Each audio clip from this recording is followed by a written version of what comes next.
come all to learn and grow. Welcome to the Village Talk Show. Come all to learn and grow. Welcome to the Village Talk Show. We discuss what people need to know, empowering them to learn and grow. We discuss what people need to know, empowering them to learn and grow. Give praises to Jehovah, from whom all blessing and knowledge will flow. Blessing and knowledge will flow. The Village Talk Show, dedicating to empowering the community to live a healthy, safe, and financially capable life, helping each one of us in realizing our dream at any age, any point, starting from today, day. Success. Come all to learn and grow. Welcome to the Village Talk Show. Come all to learn and grow. Welcome to the Village Talk Show. We discuss what people need to know, empowering them to learn and grow. We discuss what people need to know, empowering them to learn and grow. Success is not spoken, it is done. Success is done. Come on now. The Village Talk Show. Talk Show. The Village Talk Show.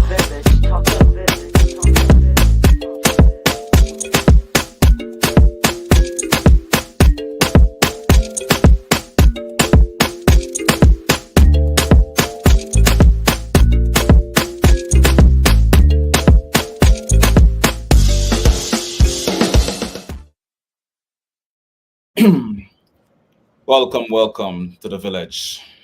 Good evening, everyone. Good evening. And thank you for joining us this evening on our last Thursday of August. My God, how time is flying, and it's coming to the end of the summer. So countdown to what? Thanksgiving? Well, Labor Day. Thanksgiving. What? You're already way ahead right there. Labor Day, election, Thanksgiving, Christmas, and then the New Year. So countdown. Okay, I guess I forgot school beginning next week. Yeah. So yeah. Another. So yeah. Oh my goodness. So I tell everybody, enjoy each day, enjoy each moment. So don't take it for granted, because tomorrow's not promised. Enjoy. You can't return back what happened yesterday or today. As you speak of enjoying the day, I was just vibing to the intro song, to the intro tune, and I was like, man, Joanne, what a beautiful voice, man. Who created that intro? Oh, you turn it into Roderick all of a sudden this evening. I told you what happened. I don't even remember what year. What was it? Man, I was tired of Roger getting hit by YouTube and everybody else. So I said, okay, we need to create our own. That's what came about. Every time we got hit, he was playing Donnie McClurkin for a whole, my gosh, that was something. So kudos to you, man. Nice song. Hour worth in a minivan on my way to the airport. So thank you, Andre. Right. So, still waiting on part 2. Part 2 did happen. My son recorded it. I recorded, but guess what? The mixing part got messed up. So, hey. Got you. Okay. So what's new, man? Well, how's the week going? How's the day? You know what? The week is going. It started off kind of sad because I ended up on Monday. I started with the funeral. No, let me go back, because Sunday is the beginning of the week. Sunday was great. I end up going to church, my home church in Pennsylvania, and just being able to be in God's presence is always a great thing. But just to be able to fellowship with my people in Pennsylvania is incredible.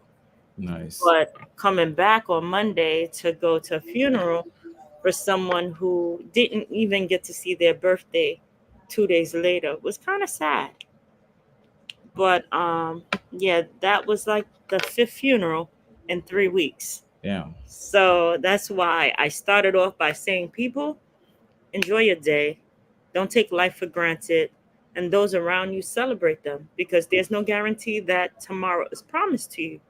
But if you could do good, do good Right, and right. leave your impact on this earth. Like, I'll For never real. forget, what is the dash in between? How are you contributing? How are you Right. doing? What are you doing to make an impact, to leave your legacy? So that's important. Oh yeah, certainly, certainly, man. Gotta be thankful, Mm-hmm. give grace, pray, you know, Mm-hmm. because you never know what tomorrow holds. That's for sure. And you know what? To be grateful for good health. Mm. Nowadays, a lot of people are getting sick, but be thankful for the little and big things. Right. Oh, certainly, certainly. You know, so this past week, I didn't. My mind was still in vacation mode, and You're still on vacation, my friend. technically, I thought there was a another week. So, um, my sister, I was talking to my sister, and she said something about some date, calendar, and all that. And I just quickly look at my calendar that's right by me right here, and I was like, hold up, not even a full week. Next week is when we go back, and my Sunday mind is went the in. Yeah, first. my mind went in a bit of overdrive. I was like, oh man, school about to start back. So, I was working on an illustration, a book illustration for a few weeks. And so I was just in it, like very, very in depth into it, when I'm drawing or even just writing, I'm like going in on it. So it's a wedding story for somebody, like Oh, nice. someone wanted a gift, so they ordered it, and also I had to kind of like get that going. But I love how it turned out, right? Um, but I was really really into it. So I finished really completing about yesterday, and now I'm really thinking for next week, getting all plans up together and everything. So You only have 3 days. Actually, technically, not really. mm, Friday, the weekend, and yeah, Monday, and yeah. back to work on Tuesday, right? Yeah, well, the kids them come. I think what Thursday. Thursday, Mm-hmm. I believe they come in. Yeah. So every So parent is so excited to say countdown to sending them back. man, they're probably tired of them in the summer right now. I got on at school. I'm tired of seeing you in the house now. So, but I mean, it's gonna be nice though. Really good to see your students them again. New year, new goals, new progression, and so on. So that's This is definitely growth. it. This is growth. It's always an exciting time. Picture time. Some schools started already. Colleges started. Very exciting time for many, many, many out there. So Right. that's that. I can't believe September is Sunday. Yeah. So the news, man, got a good amount of stuff. I saw that Breonna Taylor is the judge. The rule that it was the ex boyfriend's fault. What are your thoughts on that? Hmm. I Well, don't know. well, let me read up some of the summary real quick. Okay. Can I get the context? So the federal judge ruled Breonna Taylor's boyfriend Kenneth Walker was responsible for the death side, and that his actions led to the police gunfire that took her life. Walker had fired a shot at police officers during a raid on Taylor's apartment, believing them to be intruders. The judge dismissed major charges against the ex-Louisville officers involved in the raid, stating that they acted within the law. The ruling has sparked outrage among activists who argue that Taylor's death is a result of systematic racism and police misconduct. The decision underscored ongoing tensions and debates over policing accountability and racial justice in the U.S. Here's the thing. Gun issues is a problem all over. Yeah, When you're in your home and you think there's an intruder, the first thing you start doing is shooting. That's crazy. yeah, And as I think about this week as well, the gentleman who lost his mom last week and end up murdering his family members because he thought he was going to be kicked out. A whole entire family got wiped out because he thought that they were about to kick him out. So they weren't kicking him out. But the fact that he had access to a weapon that could end Yeah. someone's life, so the problem is how accessible these weapons are. And once you make the damage, you can't reverse. Yeah. Can reverse. And the thing is, if you feel your life is at risk, do you automatically start shooting? And what gave, well, I look at it both ways. Okay, intruders come and you just start shooting. That's kind of crazy. You don't see who's what or whatever, you just start shooting. It's an That's instinct. nuts. Then the police officers start shooting nonstop. They don't care if it's a baby or whatever so no one's a winner in this situation. I did read somewhere where they said that the police them didn't even announce themselves. So not even announcing. I don't know how true it is. I would have to let me check real quick, right? But it's the Wild Wild West. It's ridiculous. So now, It is ridiculous. Taylor. So one, But uh-huh. yeah, I definitely think that not being sure of who it is first before firing is problematic, but it's also an instinct in a sense, really. And So they shouldn't have a gun. there shouldn't have been, but there's laws where people can have the gun as they please. I mean, the whole gun control laws itself is problematic. um I hear one side wants to keep guns, and the other side think it's a safety problem, got to get rid of it. You got the Second Amendment. I mean, a whole complexity centered around it. I'm not for guns, really, right? But then no, I can say this right now, right, in the confines of where I'm at. Um, but I guess even if it comes down to family safety and protection, who knows? Maybe even a few years, I might say, you know what, I want to have a gun, just for safety. So I'm not sure, but for more so, I'm not for guns. I'm Okay. more not for guns than I am for it. So one thing I can say, I have to give a big shout out to our mayor for doing something that Roderick would say is crazy, which is burning all of the illegal drugs. Burn down the ganja. So excited about that. I Yeah. know people are upset. I know he took they shouldn't have it anyway. But it's their property or whatever. That would be Roderick thing. They should Yeah. have time to explain themselves. They should have never created illegal drugs for young Mhm. people or anybody to get with the mixing. So when he put it there and it caught on fire, that was music to my ears. So So let me read some of this. Let me read some of this still, though, because pretty sure you might have to go back to it when Roderick comes on. So uh, New York City officials destroyed 4 tons of illegal cannabis say seized that from again, 4 tons. I'm man excited seized, about that. seized from unlicensed smoke shops in a high-profile demonstration of the city's crackdown on the black market. The cannabis was incinerated in an event meant to send a message to illegal operators that the city is serious about enforcing its regulations. The raids and destruction highlight the ongoing challenges cities face in regulating cannabis markets while curbing illicit trade. Critics argue that the crackdown disproportionately affects small business and marginalized communities who may not have access to the legal market.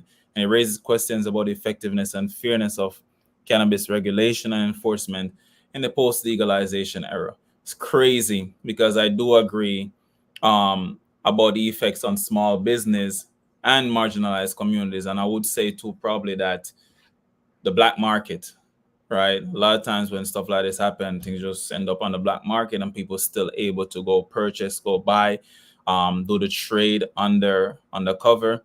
Um, so I'm trying to think of that saying really, like, you destroy it in large quantities here, but that could be just there wherein there's more that's unseen.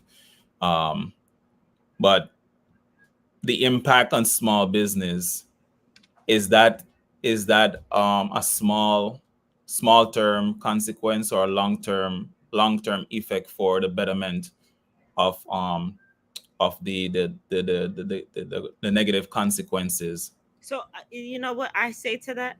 I don't care about the effect of small businesses, because the thing is, if it's small businesses that's not actually helping our community, it don't need to be there. Mm. If it's small businesses only self-serving about, hey, how can I sell these illegal drugs to whoever I can sell because I can't get it? Guess what? You know, Oh, you heard Benayev says the mayor's focusing on the hey, wrong things. He needs to be looking at the real crimes that are happening. I guess that that's is what. real crime. Sorry, that is real crime. When you are taking illegal drugs and you're making it accessible to young people, so it messed them up, that is real crime. That's a crime. Hmm, So I haven't. don't feel sorry about no small businesses that have illegal drugs. Okay, yes, they didn't do the paperwork or whatever, but that means you take things on your own term and you start selling and doing and making it. Oh, okay, I need to make. No, that's self-serving. Is the paperwork process a complex process or long and tedious? Well, it's And not back. to say that It's and a not to lot say of that you shouldn't backlog, do it still though. but then backlog. There's another way you actually have your paperwork focus. Then you speak to the governor, you speak to your city council, you speak to your politician about making things happen. But So so backlog itself. Now my question is like why there's so much backlog, and I'm wondering if it's that. Okay, how do I put this? When the legalization happened, it's like there was a plethora of people just running into that space right there. So now you have, lack of a better way to say, chaos Mhm, without an organized plan. And mhm. so the And end that's many things. result the end result is what's desired, and so people rush to it real quick so that way they can get that end result without having a proper process in place. So like the small business owner probably sees like, oh, this is a money grab, right? I can make some money off of this real quick, but not considering the process to go into. And I mean, I'd just be able to relate to the stock market itself. A lot of people want that quick money itself, that they don't plan out, okay, I'm gonna take this company, I'm gonna be patient enough to ride this through and go through this process. Just let me Mhm. get that money real quick. But the money you make, you got a consequence of it: losing the business, losing more money, and so on and so forth. So sometimes I'll be thinking like the intentions behind this itself, Mhm. right? Throw it But then out there to get everybody in in front of the people. everybody decide, okay, I can't wait enough for the Mhm. paperwork, but to do it the right way or to process it the right way. Some of the illegal places, like for example, across the street from where I live, was one of the illegal places. I was excited when they bust through it, but then they carried so many things. They were making the the marking and the paperwork and things that they were doing wasn't targeting adults, it was targeting young folks. So Mhm. do I feel bad for them? Absolutely not. Yes, Roger would say I am anti-marijuana. Yes, I am. I Where's am. John? I Where's am. John? I am. So I don't feel bad. um Life tough. You want to do the crime, do the time. Mm, yeah, I mean, I can agree. There's laws out there, really. Um, and they just have to reform, polish up those laws, get a better organized process involved, right? Now, I kind of want to even highlight back what Benev says about the real crime itself. Mhm. I don't know if I can. I don't know. I wouldn't necessarily disagree with what Benev says when I think about like violence, the killings and all that. Um, Mhm. but I do think even when This it is a comes crime to, too. This is a yeah, crime too. I do think that even when it comes to the targeting of young people, right? As they can get addicted, can get convinced, all those little things real to jump into this space. So I can see that itself, but I don't know. I don't really see it as big as a crime as the violence that would be happening around the city. So Yes, you there's a know, lot of violence happening, but hey, every little step makes a difference. yeah. Honestly, say that. So our Okay. fearless leader will be on. Oh, he just let you know. I don't know, but he said he was going to be on, so I'm looking forward to having him on, and we Mhm. have amazing guests coming on as well. So All right, I'm excited. let me just jump a commercial real quick. All Okay. right.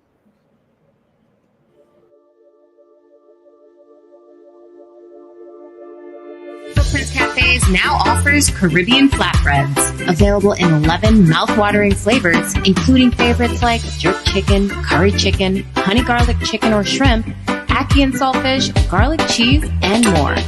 Our flatbreads are satisfying and can be enjoyed by the entire family. So make it a flatbread night at Footprints and enjoy the fusion of flavors. These flatbreads are so good, you might just have to fight for that last piece. Good thing there's plenty more where that came from. Get yours today from any of our Footprints locations. Want to enjoy your flatbread at home? Then order on Uber Eats and get it delivered right to your door. We'll see you there.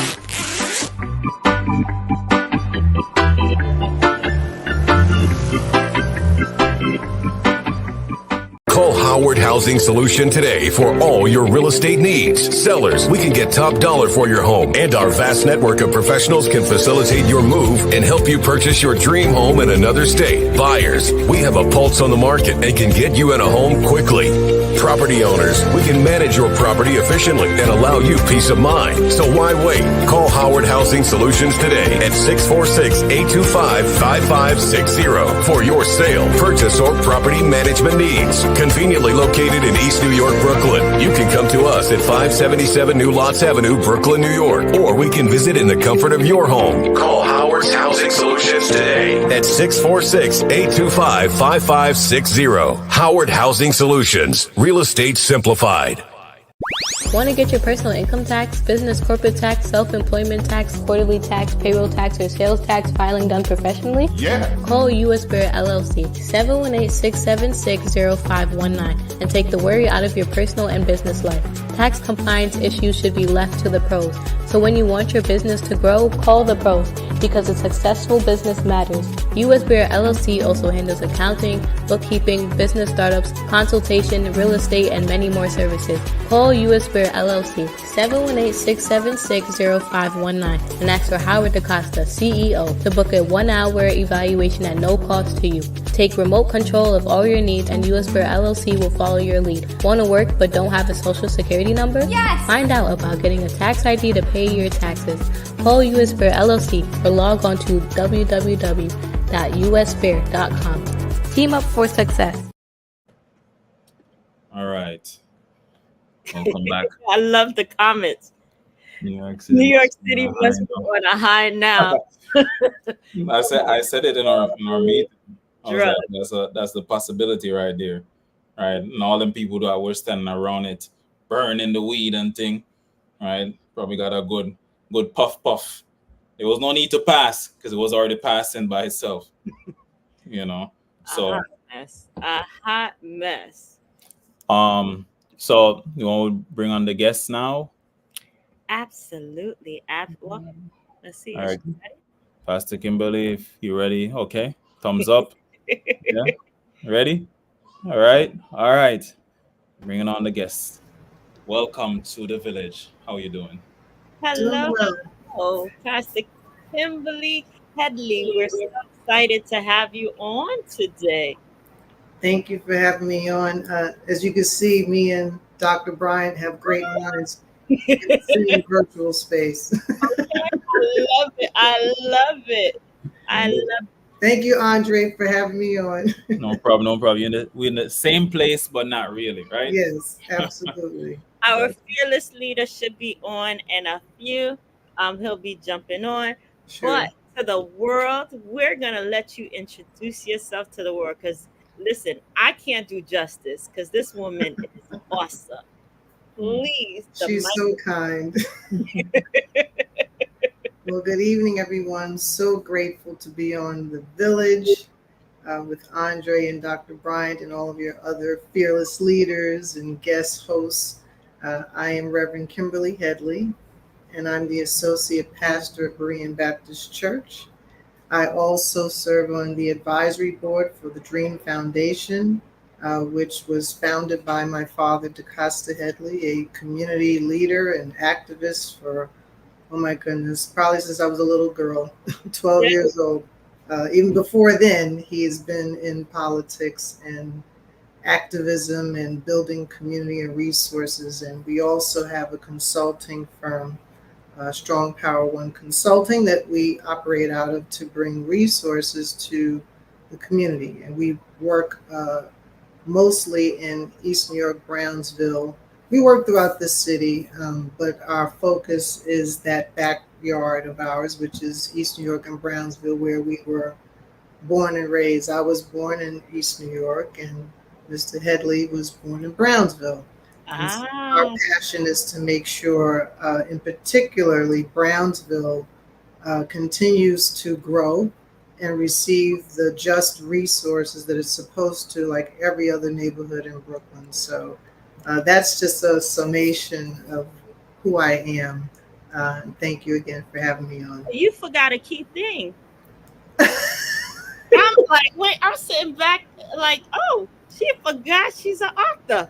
I'm very modest. I'm an author of my, two books. I self-published my first book, which was a poetry book. And in the second book, look at Andre. Andre, you came to a program at our church and you shared your book. Absolutely. Poetry in Common. Okay. Yes. And my second book is a book of meditations, What's on Your Mind. And that book was actually birthed out of Facebook quotes that I would put on Facebook. One of my sister friends in ministry said, oh, you're always saying something encouraging and uplifting. You should do a book. And I kind of thought about it, and then, God impressed upon me to write it.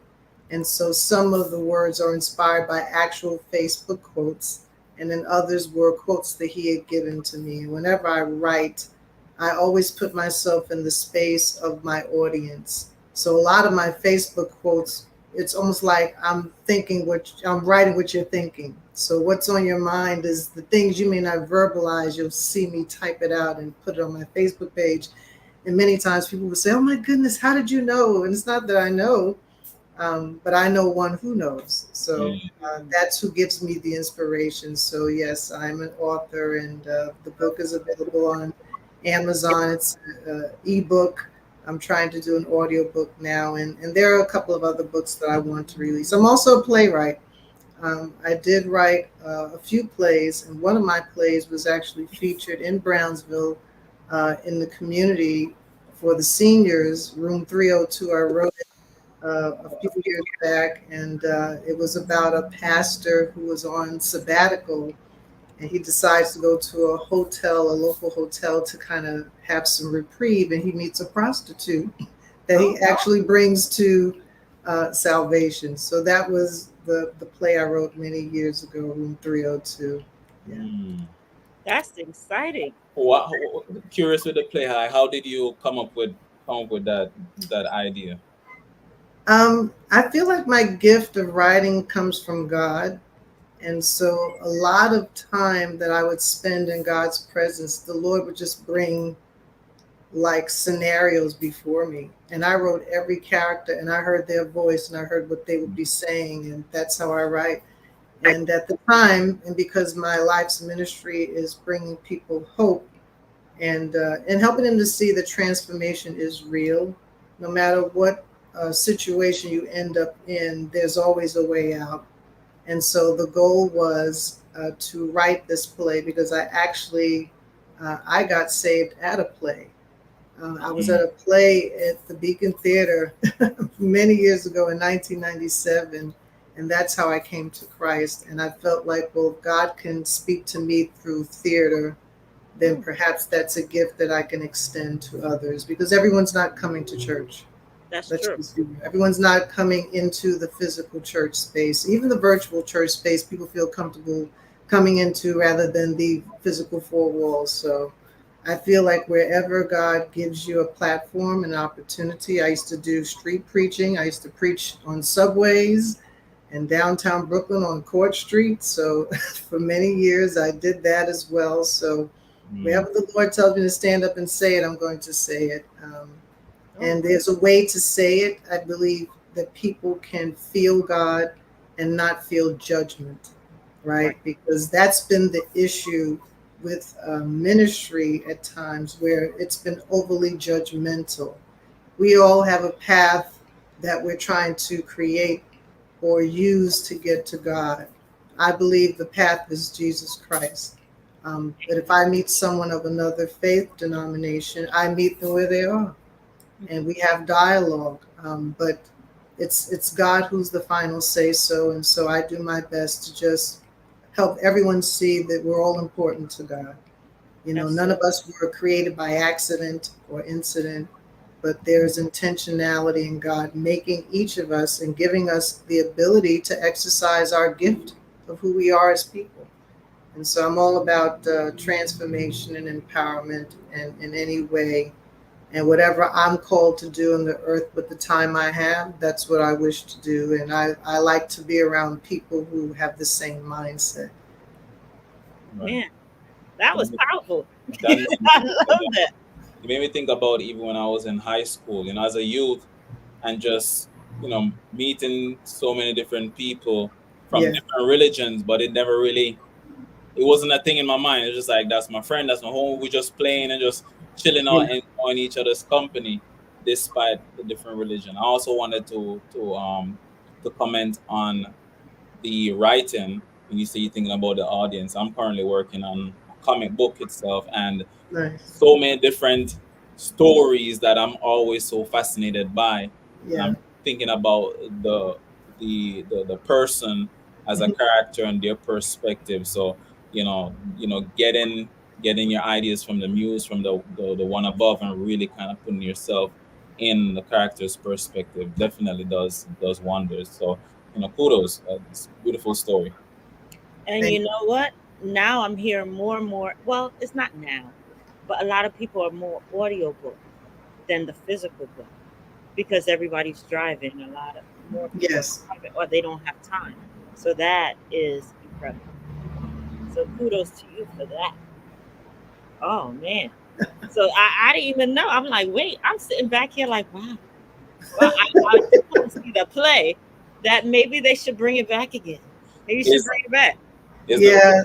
the Yeah. play like available to buy, or like a book itself, or No, it was just at that moment I received funding from a local council member, and they sponsored the play.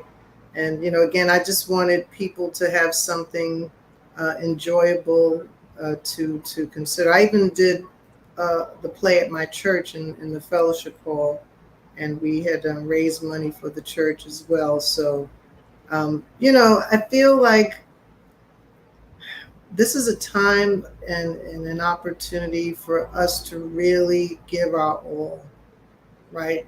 Social media is just like this beauty and beast at the same time, depending on how you use the platform. Mhm. And because, you know, just speaking from a pastoral perspective and being in the church, because COVID hit so hard, the churches, you know, you have some ministries that recovered well and they're back up and running, and folks are back and, you know, sitting in the pews. And some of them have the virtual component. And so people have the luxury, and I say luxury in quotes, of being online or in person, but then you had those ministries that did not recover, right? And when you think about a pastor leading a congregation for many years and not able to recover because they didn't plan well or even prepare well, and that's a real factor. There's the loss of congregation, the physical loss of people, with, you know, because of death, right?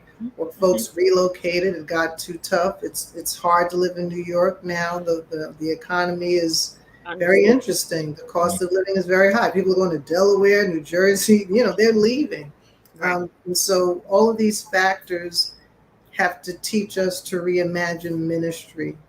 And so while we know there's a desire to fill the pews and have people come in, and not just for collections, let me be clear, because a lot of people think that ministries just want people for the money.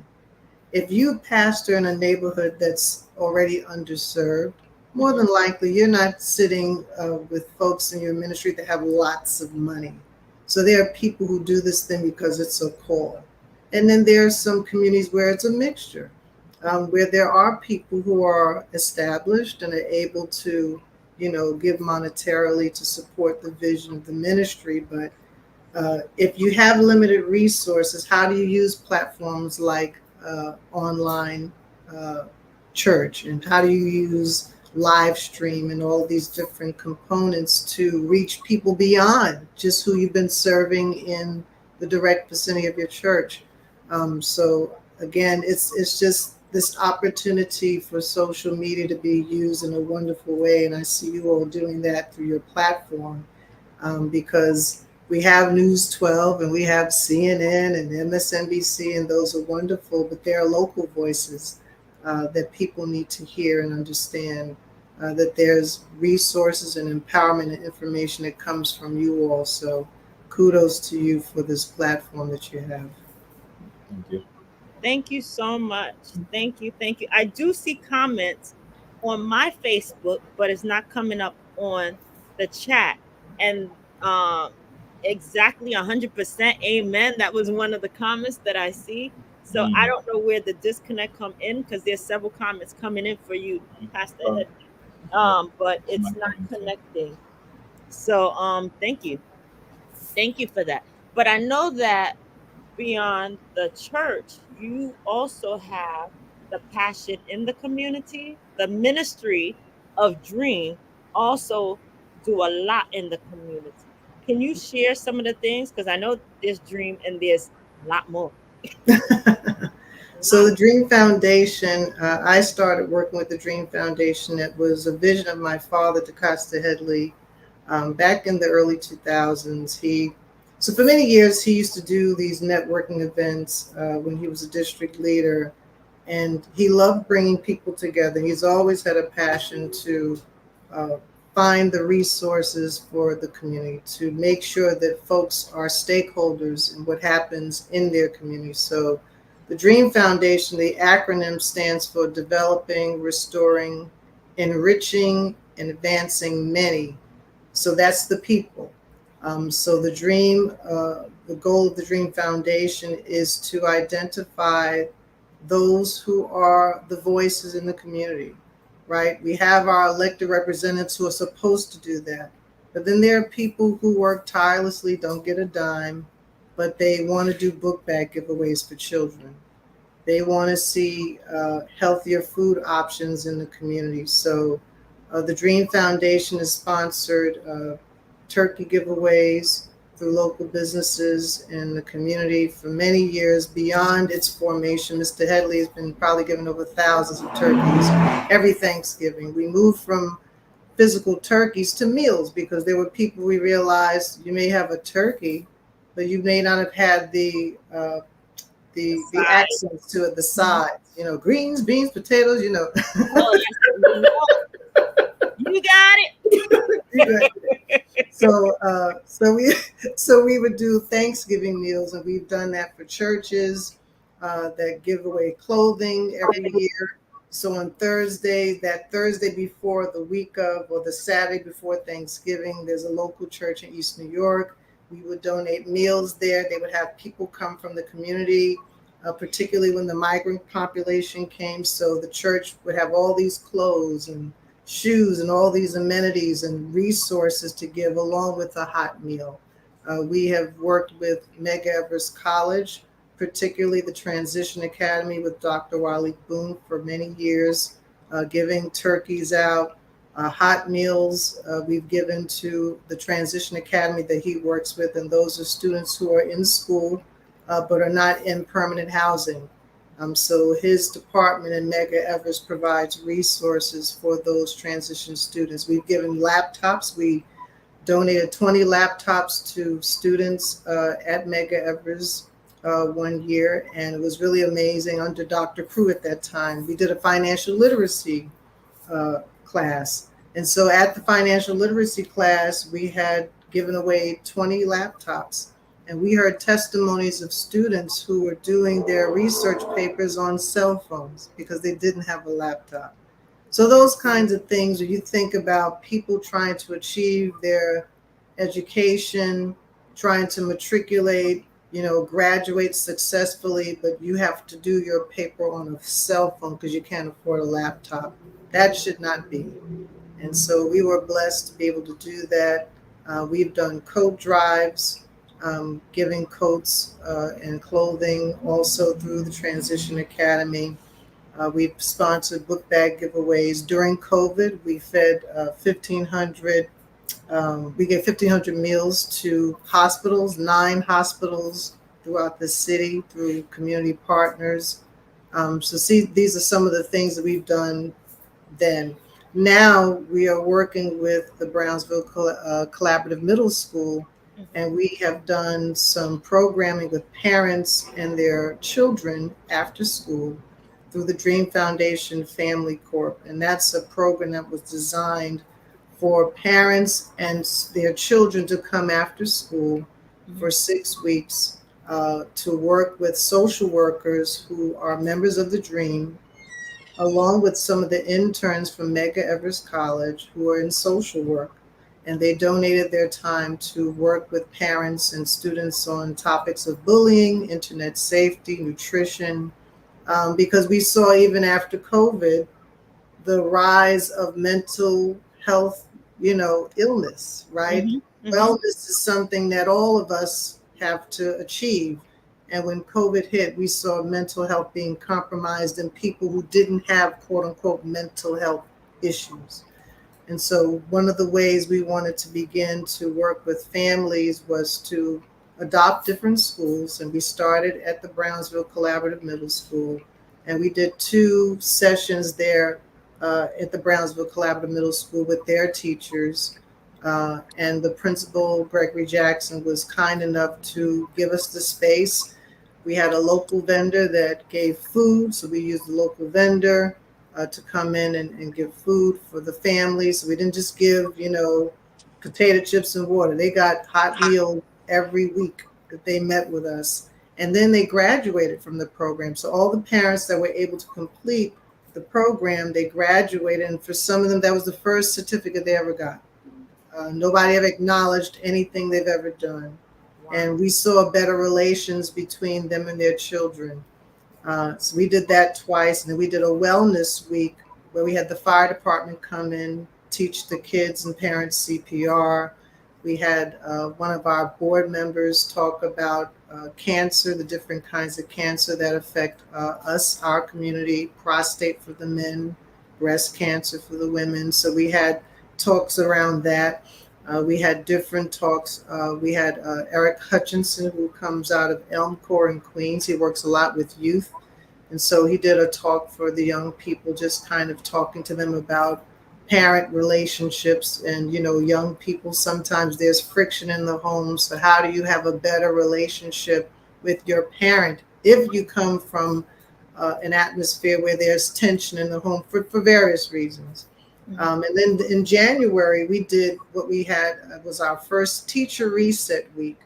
So when the board met, and I was the advisory board chair at the time, I noticed that when COVID hit, I didn't see too many, and forgive me if I'm wrong, resources that were in place for teachers when COVID hit. Teachers were thrown right into COVID. You had to get the virtual platforms together. It was all new. There really wasn't much preparation mentally, right? And psychologically. And so our teacher reset week through the Brownsville Collaborative Middle School, we wanted to start with that teacher population and just have the conversation. How are you doing mentally? How has COVID caused you to adjust and align yourself mentally with this new environment? And so we had a doctor that we worked with through the Dream Foundation for a few years since 2016, Dr. Kirsten Callison. She flew in from Copenhagen, Denmark. Wow. And for that, the week when the students and teachers are off in January, the midwinter recess time, she came and she did a 3-day conference with teachers where they got to talk. And they got to talk about what they were feeling during COVID, post-COVID, how are they working together as a team. And so we did 3 days of learning with Dr. Callison and some of the social workers who are on the board, who donated their time and resources to come in and talk with the teachers. I came in to give counseling from a spiritual component. So those who wanted prayer, I prayed with them. They wanted books, I gave them books to consider reading as part of their wellness plan. And again, the goal is to just give teachers the opportunity to speak and to express how they're feeling. It's one thing to come through COVID and then have to turn around and make all this happen Right. with students and the parents and adjustments with you have your own kids, if you have a family, or your own, family dynamic that you have to deal with. Right. And so all this was happening in such a fast pace. And we wanted teachers to know that we see you. And there were a lot of teachers who confessed that they needed this reset week. Even the administrators, not just the teachers, but administrators as well in the school. And so we are adopting the schools in Brownsville. That's where we want to start, because we received funding from Assembly Member Nikki Lucas to do funding, to do programming in the community. So we started in Brownsville at Brownsville Collaborative Middle School. And then we're now going to be working with the Greg Jackson School, PS 258, to continue that work in Brownsville. I wish what you just said, that was a lot. And I wish that more people would recognize that the reason why people are running away from education is they're not heard, they're not seen, and they're not just robots.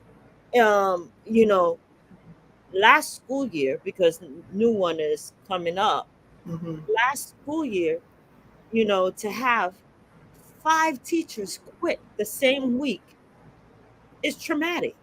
Yes. In one school, Yes. 5 teachers quit one week and just exited out. They're like, we don't care about this, we're done. And these are Right. young folks.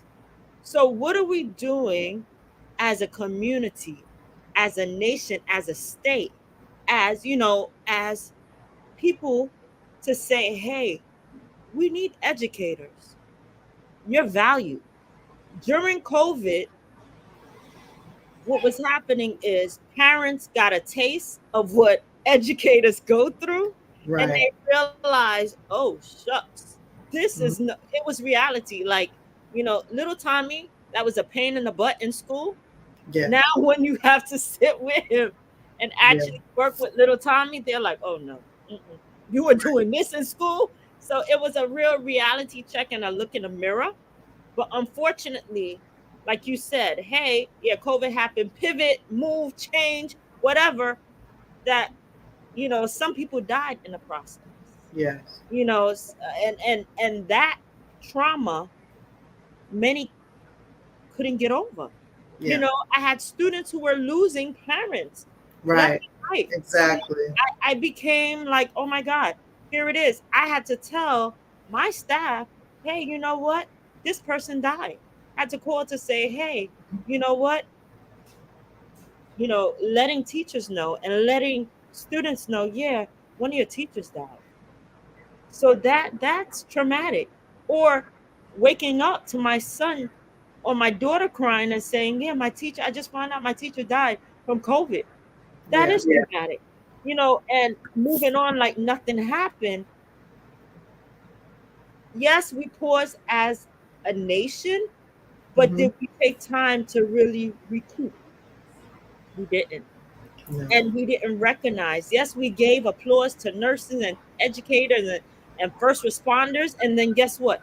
At the very end, okay, if you don't get back to work, you lose your job or whatever. So we were sending different messages that made people realize, listen, I just watched my child died, my parents died, or whatever. Forget this. And this is where people are right now in regards to the shortage we have. I take me first before everything else.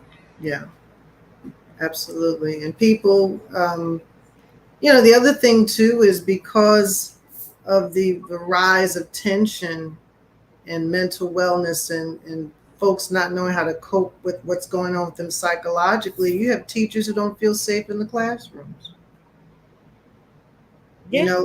A lot of these incidences where teachers were being hurt, you see a young child's cell phone and, they're flipping teachers on the floor. And then you had, some incidences where students were tackled by security in the school. So it was just so much that was happening atmospherically because of COVID and because we did not have the right reinforcements in place.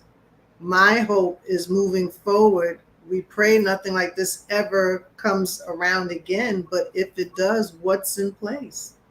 Because we did, we put ourselves in positions where we were able to shift, and we saw a lot of creativity come out of the pandemic, right? A lot of people found their passion and calling and started businesses. And I mean, we just saw a rise in social platforms, and everybody's an influencer now and all of that. But aside from that, we still need engineers.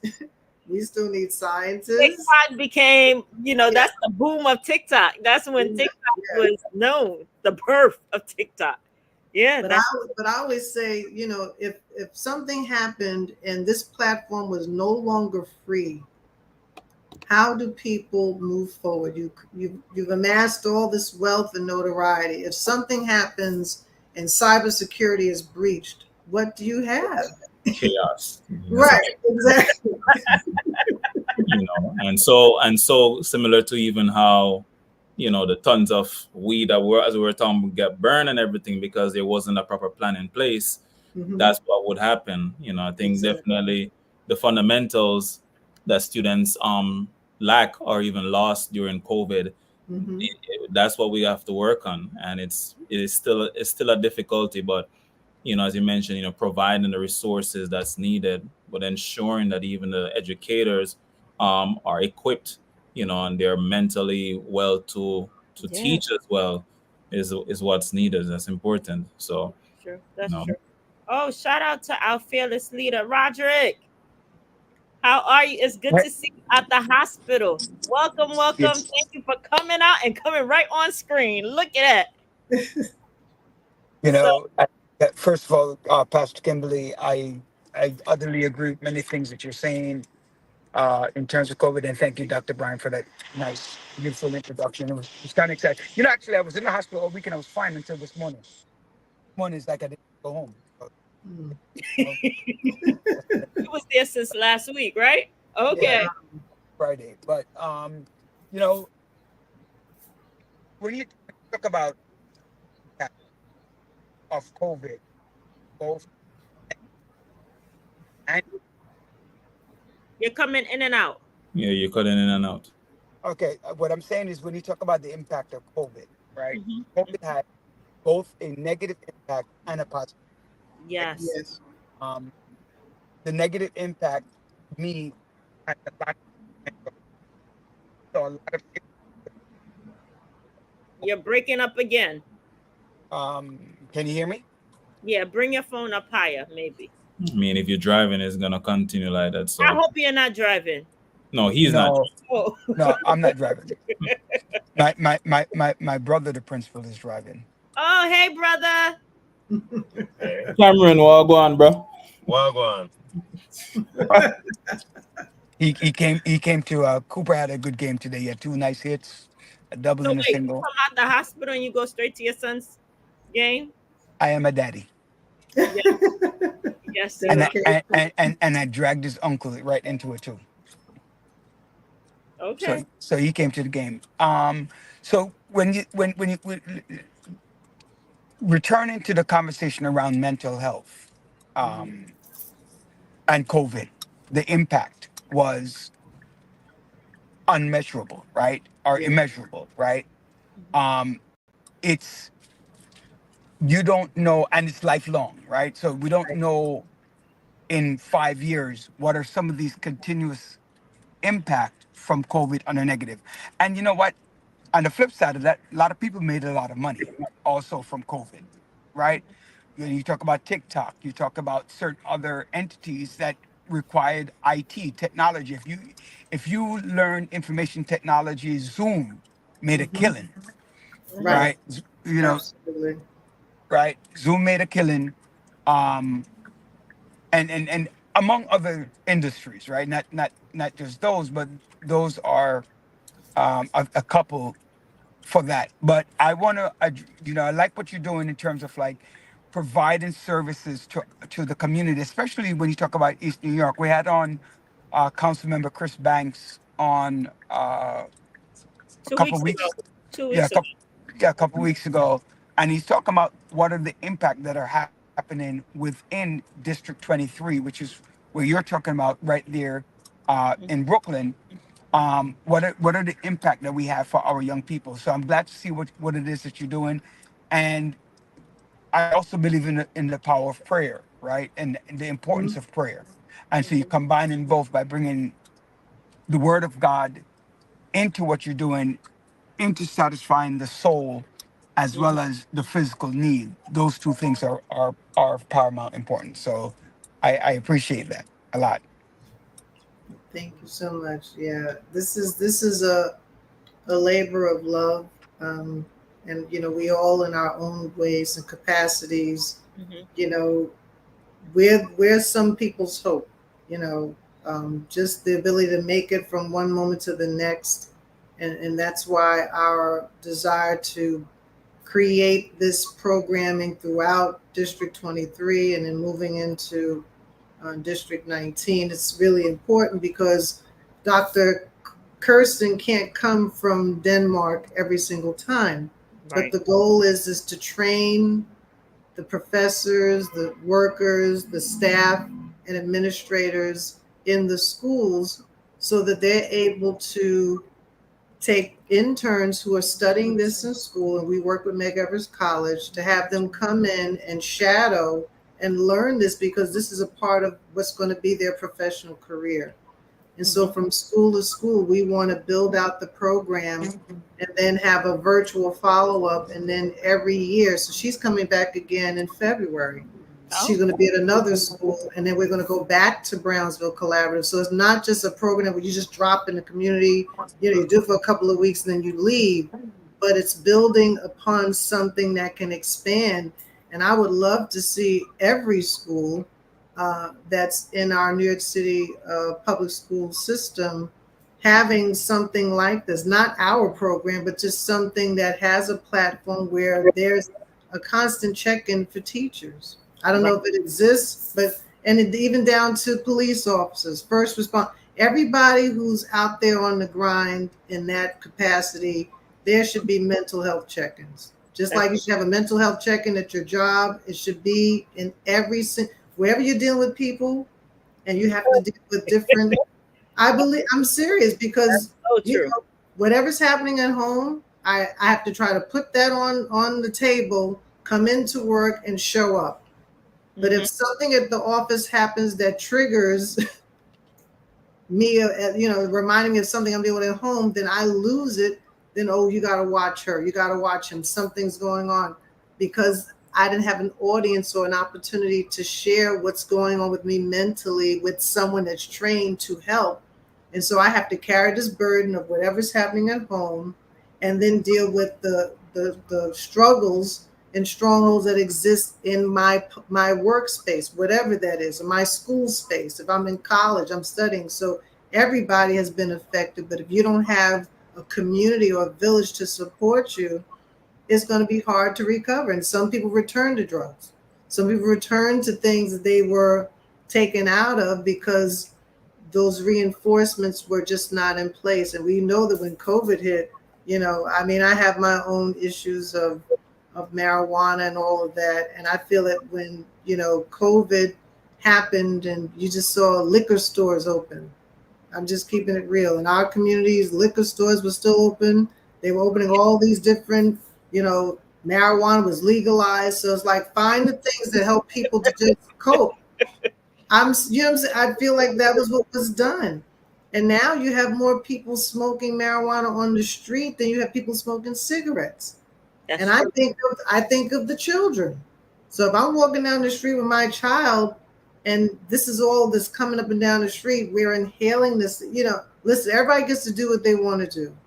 It's But when it impact everybody else, that's the thing. We don't think Yeah. about the impact, right? We don't think about the consequences of these things that we made sure. And in our communities, I'm tired of seeing more liquor stores than anything else. then grocery stores. Pastor Kim, we don't want to get started on the marijuana for Dr. Brian. I'm not. I just want to Please say don't get that. her started. Yeah, that's a whole other topic. You I missed got it from the beginning. So Right? So, yeah, so she was happy. She was happy about it in the beginning of the show. So right. Yeah. So, I missed that. Let's Oh, wait, before you say that, there's one thing that Stickle says, one positive impact of COVID. I get to work from home every day since 2020. listen. You're lucky. You're one of the lucky few, because a lot of them that was working from home just got laid off. So you are lucky, Stickle. Another one. Companies save ton of money because they move away from office space. And he put one more thing. The big negative with these full-time work from home jobs, companies are trying to hire the majority of their workforce from areas where the pay rate is significantly less than in the major cities. Yes. And a lot of people who are working remote decide to go and move down south to get more homes. And if they were paying you New York City salary, they're like, hey, you need to physically be here, because if you're in Utah, then we could pay you Utah salary. So there's But you know what it's interesting about working from home? I think a lot of companies realize that they could downsize, right? Right. So, these additional costs that they were added in by having people coming into work every day, it was a lot for the overhead. So they could actually say, hey, you know what, stay home 3-4 days a week, or Right. 2-3 days, or whenever you come in. So that actually helps out the bottom line of the company if you can do most of the work at home. I wanted to go, you talk about graduation, you talk about the young people and parents that you, what is it like when somebody comes back and have a conversation with other individuals who are part of the program, who have seen the success level of this program? What is that conversation like? How does, talk to us about that? So some of the parents who graduated from the first round of classes were recruiters, and they invited other of their parent counterparts to come in and talk about the success of learning about nutrition, because particularly in Brownsville, it's a food desert. And so we are and actually the Brownsville Collaborative Middle School has a farm where they grow their vegetables and teach the children how to do that. So we had parents that were interested in coming on and learning how to manage their households with their kids based off of seeing a difference in parent-child relationship from being in the program. It's still early, and we do know that most people live in trauma-informed communities and trauma-stressed households. So we don't think that there's this magic formula. We wanted to give parents and students some takeaways and things that they can do to have better relationships at home, so that these students, when they come to class, have a better relationship with their peers and their teachers. So it's been more of a, you need to try it out. It doesn't hurt, the 6 weeks. And we created incentives. So we gave gift cards. We gave book certificates to the students. We gave $50 for the students to get books from the library. And then we gave parents $25 a Metro card. So we tried to create incentives, because we know that parents have to deal with kids in the household, and they're not always able to come back out after school is out, to come back to the school to do the sessions. But we wanted to start with a small group of parents, and that first group was about 18 parents the first time. Our second time around was only about 12, because again, it's creating an incentive and a momentum, but also being considerate of the timing of when we do these classes, because folks have real responsibility. You have parents who are looking for work, parents who have to deal with homework and kids. And so we're constantly trying to find ways to create incentives for parents to still come on premises to do the 6 weeks. And while we have parents, talking to the social workers about their issues, the children are with another set of social workers to talk about, factors that relate to children. So it's an ongoing process. I think it's still too early to measure. We're still trying to birth it out, I guess. So So one thing, I want to, I'm sorry, Dr. Bryant. One thing that I want to overly emphasize, because this is something that I am pushing in my community where I am, Mhm. and overall, and utilizing the Village Radio Talk Show to discuss this, is diabetes, right? Mhm. Diabetes, which is very prevalent within the Caribbean community, the Black community, Yes, and lower income communities because of the foods that we eat, yes. right? So having classes on nutrition, bringing in to these families are vital. So I support exactly what it is that you're trying to do, because, hey, you know what? We have to change our eating habits, our eating styles, in order to create a better life and a longevity on our part. So I applaud you for that. Dr. Bryant, you were saying something. one thing I can say, kudos to Dream for picking a middle school. That's the forgotten community, because many times parents focus on the elementary. Mhm. By the time they get to high school, they don't show up to meetings. But middle school, that's when we tend to lose them. So it's great that you guys targeted middle school as a way to say, hey, we care about our children. We care about, we still want you around. We still Yeah. want you involved, so that they can continue to go on to high school. Just because they're getting older don't mean that you're not involved. So your impact still makes a difference. And So on the subject of diabetes that Roderick brought up, my brother had died a few years back because he had a kidney and then he needed another kidney, and unfortunately, he had passed away. And one of the missions that I had committed to in his honor and legacy was to try to promote healthy living in our communities. And to go back to Brownsville being a food desert, when you go through Brownsville, you really don't see that many viable supermarkets there. that's true. You see Kennedy Fried Chicken, you Mhm. see Popeyes, you see China. McDonald's, and then the corner stores selling the Takis and Mhm. Arizona iced tea. So we worked with Health First um, to bring Health First into the schools to do Rethink Your Drink program. And some of the members of Health First came in and they did measurables to show the amount of sugar in an Arizona iced tea and the amount of sugar in a soda. And we wanted kids to see that.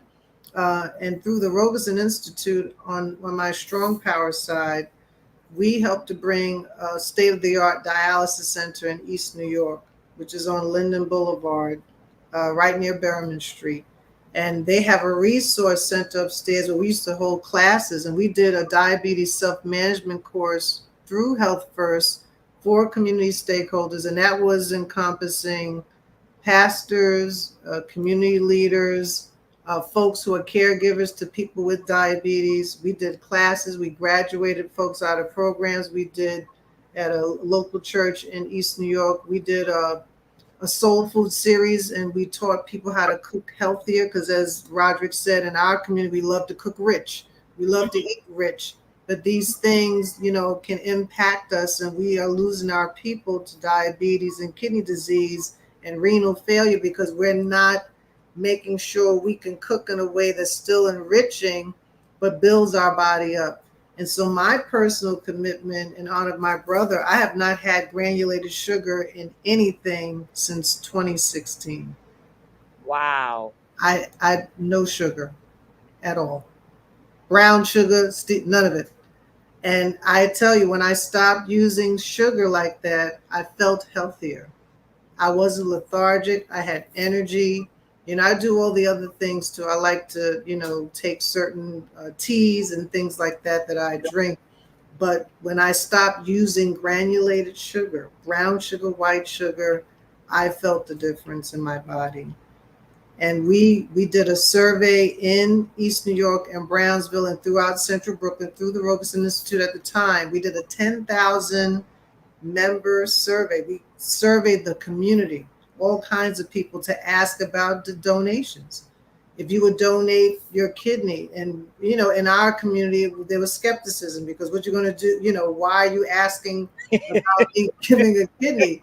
But there's a sister friend of mine, the deputy borough president. She'll tell you right now, she gave a kidney to a woman in our church, at Berean Baptist Church, and it helped to save her life. So we know that kidney donation is something that's not really prevalent in our community. We don't talk about that. We don't talk about it.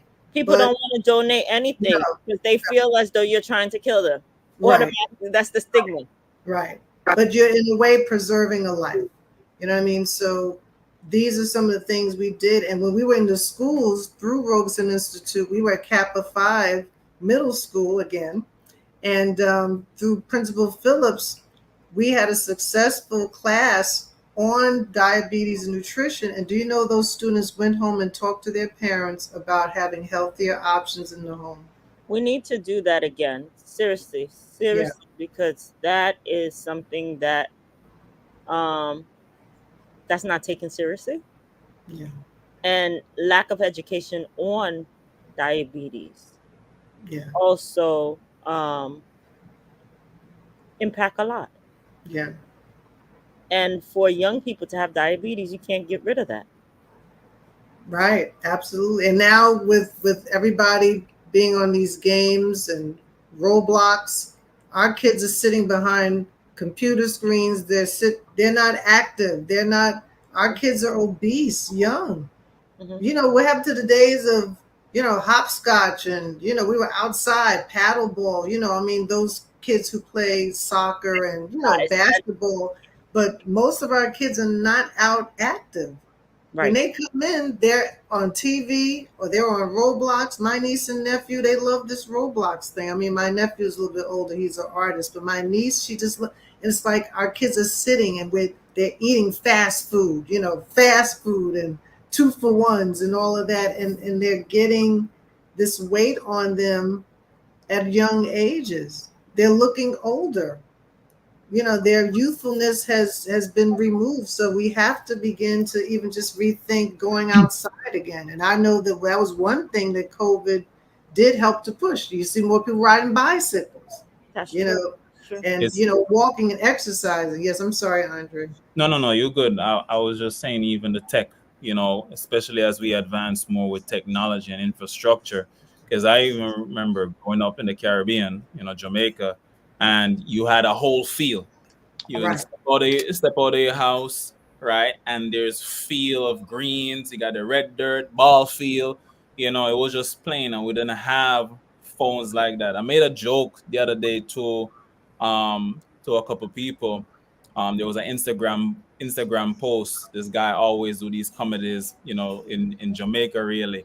And I made a comment that, we can look back and laugh, about being outside and everything. But the kids of today, they're going to look back 20 years later saying, remember how we made those TikToks? Remember?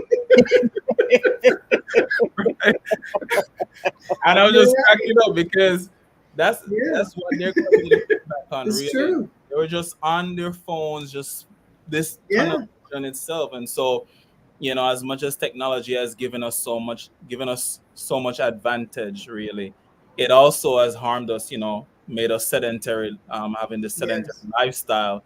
You up, the first thing you do in the morning, you pop up on the phone, see how much likes you get, see who's commenting, and that's a dopamine hit right there. Right. The pleasure is really in who's acknowledging me in some way, shape, or form through this tech, rather than saying, let me go outside, taking the fresh air, feel the sun, all those are the things that we enjoyed back. It's just like, that's boring. I want to see who's the next top person on the internet. It's just like, why? But they have catered to us in that way. We enjoy pleasure, entertainment in that way for the young people, and parents, and just other guardians, the village. We just have to try and push the young people out there more. But with everything just happening all at once and not keeping up, we at risk risking them. So it's really balancing tech and really kind of just saying, not gonna let you be on that tech all day, right? Yeah, you're annoying me now, but we're gonna go outside and do something. So you mentioned something earlier about the health. I know that I call it the mini hospitals. Yes. Can you elaborate on that, please? Sure. We are affiliated with Century Medical and Dental Center. We do some work with the owner. He has 6 sites. He has 4 in Brooklyn, 260 Avenue X, 770 Flatbush Avenue, 180 Myrtle Street, 200 Livingston Street, and then he has 2 in Manhattan, 827 11th Avenue near 57th Street. And his newest facility is at 2315 3rd Avenue on the corner of 126th Street, right there in the heart of Harlem. And I was actually there today with Mr. Headley, and we invited some of the local elected officials to tour the facility to see the resources that Century Medical and Dental offers. So, a lot of people, when you go to a doctor's visit, sometimes you're sitting in the office, several hours. Or if you got to go to the hospital because you have a condition or a situation, what Century does, it's a multi-specialty facility. So Century offers like all concentrations: gastroenterology, physiology, dentistry, podiatry, urology, gynecology, physical therapy. So they have several specializations. The top doctors from across the different hospital systems. We have admitting privileges, with certain hospitals through Century. And Century is designed, it's open 7 days a week. They take Medicaid, Medicare, most insurances, but all insurances qualify. And during COVID, Century Medical was open. When most places could not be open, they were seeing patients. They get about 200,000 patients between all the facilities that they have that are up and running. 260 Avenue X is the first facility. It was open 20 years ago. Wow. And what the owner did, Mr. Zussman, was he put all of his facilities near public transportation, right in the heart of the community. So wherever you are, you can get to Century. Every Century site is somewhere within the vicinity of buses and trains, because he didn't want it to be where people had to go far out. If you can only get to the facility by car, you know what I'm saying? You can only get there by taxi. So you can get there by train or by bus. And, he also gives back in the community. He's worked with a lot of the DV shelters, providing physical exams for women who are in DV shelters and shelter systems. But Century Medical Dental is an amazing place, the Harlem facility, and he hires interns, particularly for Medgar Evers, because we work with Medgar Evers, and he's worked very passionately to make sure interns have an opportunity to work on site. So that's something that, we definitely want to promote through Century Medical. So if there are those who want to do internships, they can contact you and get to me, and I'd be more than happy to try to help them get internship placement at any one of the facilities that he has in the 6 locations. The medical field, you hear it. And lastly, there's a big gala, I hear, that will be happening in September. So I'm excited to I'll be there. I'm excited to learn more about it. Andre, can you share a little bit more about the gala that's coming up? Sure. The Dream Foundation, we honor a lot of the folks in the community that are doing the boots on the ground work. And this year we're honoring Dr. Khalid Kirkland. He's the superintendent for District 23. Dr. Matthew Pincus is a professor at SUNY Downstate School. At SUNY Downstate, we're honoring Dr. Claudia Schrader. She's the interim president at York College. This is another one of our community partners. We brought resources to York College as well. Dr. Matthew Pincus is the CEO of Everbeat. He's a cardiologist. Jamie Hendrickson, one of our principals from Meyer Levin School. She is being honored. Eric Wait. Roger didn't hear Maya 11 because he is a Maya 11. Oh, okay. Maya 11 every single show. It's the only show I haven't heard him say Maya 11. So he'll be back on to say Maya 11. What? Yes. Principal Jamie Hendrickson from the Meyer Levin School will be honored, as well as Eric Malik Hutchinson. He's the director of Elmcor, an entity that works with young people mainly. Renee Gregory is the assistant district attorney under Eric Gonzalez, and Daniil Shabate is the CEO of We Health. And all of these people in some way have worked in the community. We've seen their efforts to bring empowerment, justice, whether it's through the legal system, healthcare wellness, whether it's through We Health as the entity, or Everbeat, educational empowerment through Principal Jamie and Dr. Kirkland and Dr. Pincus, just even resources for our young people through Elmcor, and of course through Dr. Schrader, just having our York College community recognize that they are the next leaders in our community, and we're so grateful to be able to share on September 19th. Our theme is Legends, Legacy, and Leadership, because all these people in some way are either legendary, they're creating a physical legacy that's right here and now, and their leadership has been impeccable. And so we hope that you join us, Russo's on the Bay. If you wish to participate, you can contact me again. My email was on the screen there if you wish to participate. And again, thank you to Roderick, to Dr. Joanne, and Andre. By the way, Pastor Willie, I heard, and by the way, it's Meyer Levin. Meyer 11. Meyer, Meyer Levin, Levin, IS 285. That's, by the way, our other co-host John Sampson.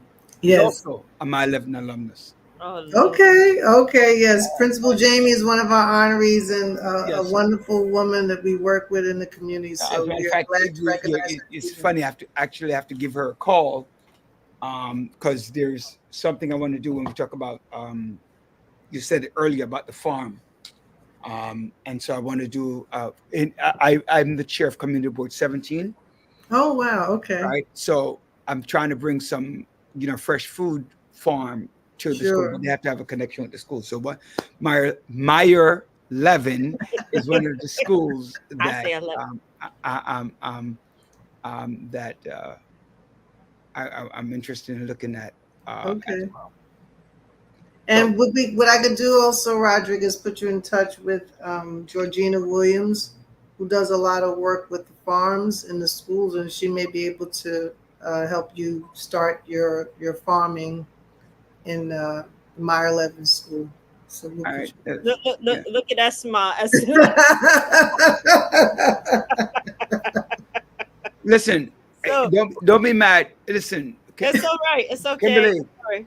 she mad because she didn't go to a great school. It's okay. I went to grade anyway. Right? She's a hater. Anyway, this is where he start acting up. So thank you, Pastor Kimberly Holloway, for joining us today. Thank you for blessing us. We appreciate you, and don't be a stranger. Thank you so much. Be well. Take care. Take care. Bye-bye. So you hater, Roderick. You hater. What about you? You drank a lot of haterade there. You hate on my name. Ooh. How are you? How you feeling? How you feeling? It's funny. Like I said, I felt really, really good until this morning. I didn't feel too hot when I was leaving. Cooper actually, when I got home today, I had him catch, and I had a hit, a soft toss hit, and he got to the game. My boy went 2 for 2. Okay, 2 for congrats. 2 with a double and a single. 2 nice shots. Right, two very nice shots that he had. So he did good. He did good. Awesome. What did we talk about so far? I see there are a lot of things going on. Yes. We Obviously, started off huh? with your favorite topic, marijuana. No, it's not really my. Listen, I think that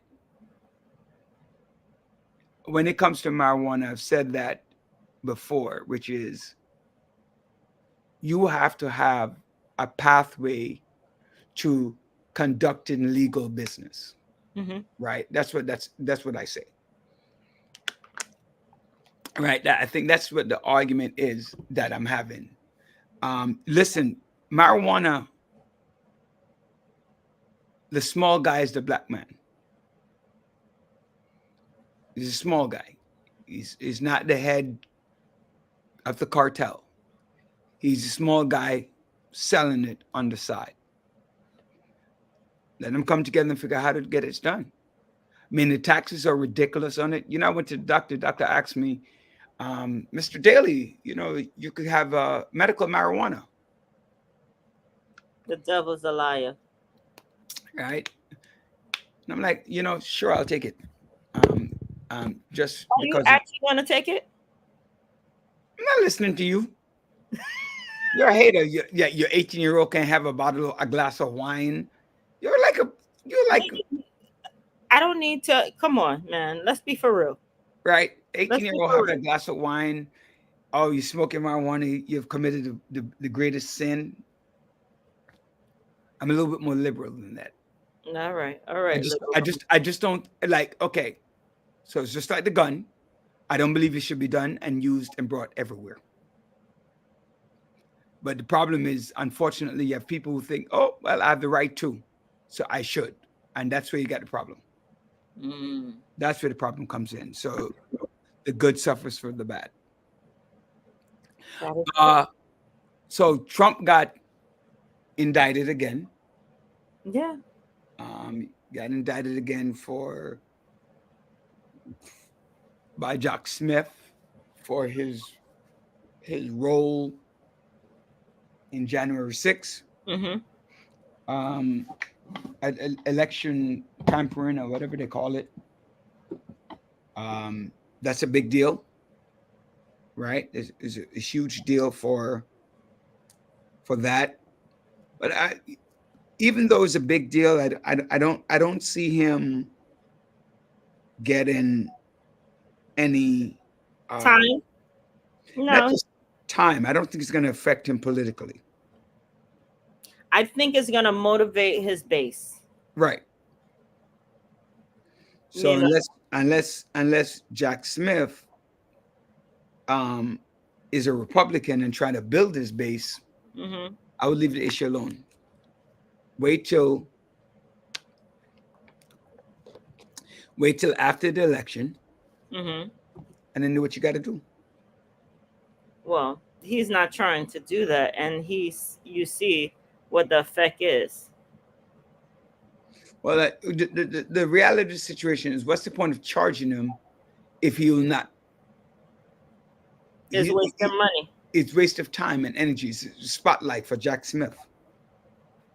Because he ain't going nowhere. He will not be sentenced, and more than likely the charges will not go to court until after the election. So what's the point?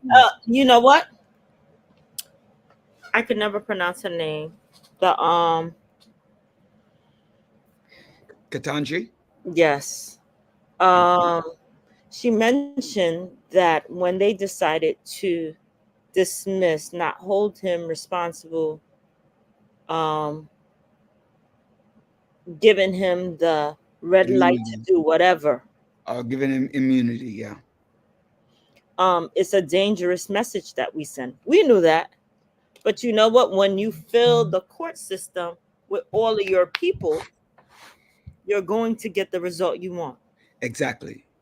And that, I keep reiterating this, and I'm going to bring it up again. When people are voting, you're not just voting for the president. Mm-hmm. You're also voting for the impact of the president. So 98% of Trump's appointees were white males, Right. white people. Mm-hmm. He appointed one black judge and one Latino in his to the federal bench. When you really think about it, those things are very, very important, because a lot of rights that you had gained, Mm-hmm. you're going to lose it. So, for example, Clarence Thomas is done, right? So What do you mean by he's done? he's done. He's done. You If think Trump he wins leave it? again, he's stepping down. You think so? Absolutely. Why you say that? First of all, he's been under judge for almost 40 years. Okay. All right.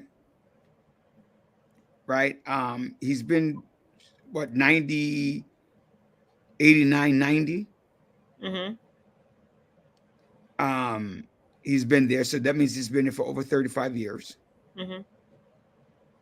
And we need to think, so let's think about it. Clarence Thomas is 75. Okay. Alito is 73. Okay. Okay. Those two alone are both Republican appointees. So let's say Donald Trump wins, Mm-hmm. and he's done.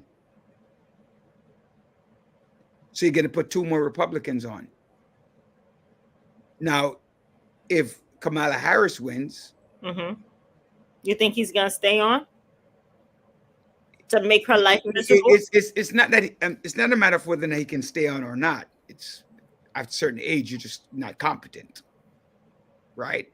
So, by the end of her term, he'll be 78, 79. He'll be done. Justin Alito would be 70, 77. A second term, they're both done.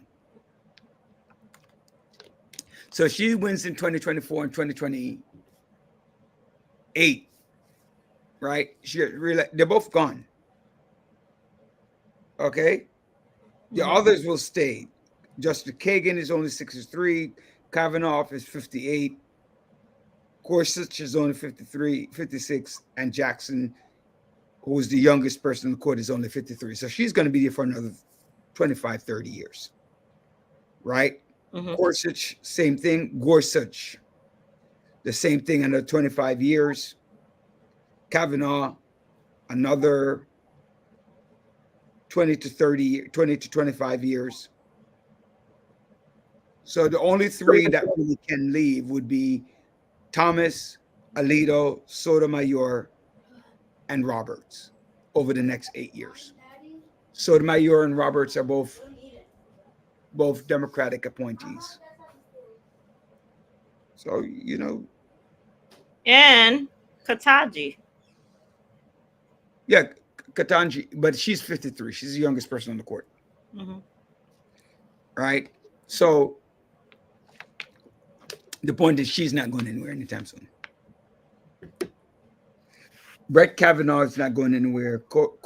Gorsuch is not going anywhere.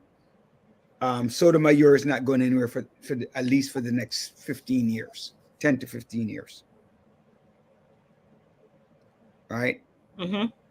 So you have three Republicans and 3 Democrats that can leave. But when your vote matters about who's creating the laws. What does Stickle say? What did he say? Motivate his base. They're already fully motivated. That is true. I agree with that. And then nope. What do you talk about nope to? What are you saying nope to, Stickle? No idea. this is the truth. They are motivated. They're ready. We spoke about that earlier. Yeah, you did. I saw that. Barrett is 52. I didn't. I'm looking. I don't see it here. I might have missed one. Yeah, the last lady that he appointed. Okay, so The one that should have never been a judge because she didn't have any credentials like that. yeah. So Kavanaugh, Barrett, and Gorsuch are all in their 50s. They're all Democrat. They're all Republican. So they're not going anywhere. Right? Ketanji Brown, Sotomayor are Democrat. Yes, it would actually wouldn't. Why you're like a pessimist. Why wouldn't it matter, Brutus? Of course it matters. It matters who sits there. Get a certain laws that, like, okay, so do you think, based upon Ketanji Brown Jackson's comment, that if it was a Democratic appointed Supreme Court, that Trump would have received this immunity? And the answer is no. The answer is no, because she already stated. And it was along party lines, 6-3, that he got the immunity, and 6 Republicans voted to grant him immunity, and 3 Democrats decided against it. So of course it matters. It matters a great deal. Banning abortion is a great deal. Right? You know, the gun law. Right?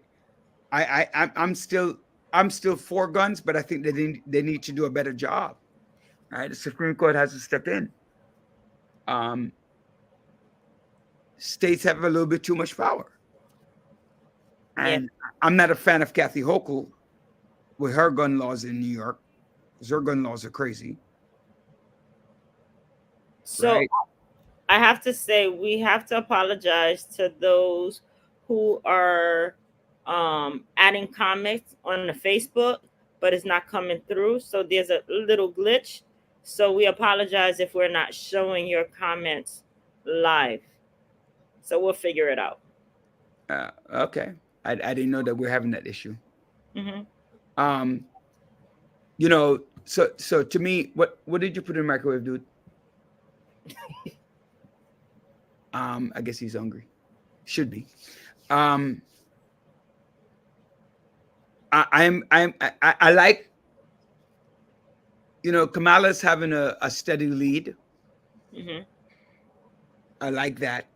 I like the growth. I think America needs a change. I think she represents a side of America that we need to see, and we need to galvanize. I like her stance on Israel and on Palestine, because she cares about both of them, right? And she cares about both of them, both countries, and they need to go from there. Say, hey, we need to have a peaceful transition of power and a peaceful end to this war. So I think that's a good move. But we'll see. We need to be able to get out the vote. Birthdays. Today's what date? Today is the 29th. Oh, so yesterday was my friend's birthday. 29th. Yeah. Yesterday was my friend's birthday, Janella. Hi, Janella. Happy birthday. My mother's birthday is coming up over the weekend. Happy birthday, mommy! The fly mama. And enjoy your what is it called? Your Labor Day weekend. All right, don't do anything crazy. Right? Because that will be unacceptable. and just enjoy. What do you plan to do this Labor Day? Hang out with you, Roderick. Okay, that's Monday. Andre, are you coming out on Monday? Are you having a barbecue? No, not this year. I haven't done a barbecue in about 4 or 5 years. Are you going on a boat ride? No, not at all. I was actually invited on a boat ride for next weekend, but I can't go. Well, I have the breakfast. We have the Labor Day breakfast that we need to attend. So that's that. Well, this weekend I plan on getting some rest. I do, and just enjoying the last couple of days of summer. Hopefully, I'll find myself on some beach. You know what, Kevin Stickle, I agree with you full 100. And this is the problem with stringent gun laws. The people who need to be able to, I should be able to carry a gun, they're not given that opportunity. Whereas real life criminals, they don't care what the law says. They're carrying their own gun. So I agree with you full 100 with that. You were saying?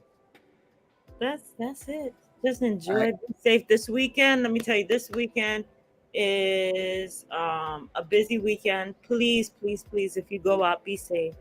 Let's make it a crime-free weekend. Let's make it a safe weekend. Let's go out, love on each other. That's what I keep saying. Please keep the violence out of everything. We want it to be a peaceful Labor Day weekend. Peaceful for whom? For you or for? Peaceful for whom? For everyone. So someone says coming to MD, Roger. I want to come down to MD. I told you I'll be MD next weekend. I'll be in MD next weekend. I told you that. I'll be in Aberdeen. All right. Thank you, everybody, for tuning in. Be safe. Be blessed. Bye.